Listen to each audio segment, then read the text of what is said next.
لحفظ القرآن الكريم وتجويده وترتيله. شارك في مسابقات عالمية وحصد جوائز وأوسمة من بلدان مختلفة، يعد نموذجا للمثقف الصغير ومستقبلا علامة يفيد البلاد والعباد.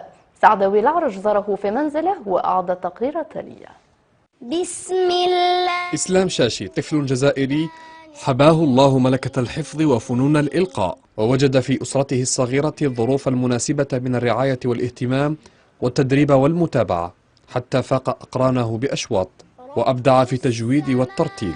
محمد إسلام شاشي الجزائري ومشروع ثقافي جزائري نعده باهتمام ونوفر له العناية والاهتمام في البيت وفي الأسرة ونتابعه في المدرسة والمجتمع ليوصل إلى أحلامه.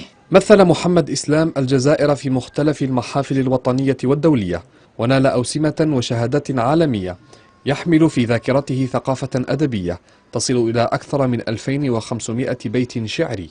أردد مع أمير الشعراء أحمد شوقي: فرب صغير قوم علموه سما وحمل مسومة العرابة، وكان لقومه نفعا وفخرا ولو تركوه كان أذى وعابا.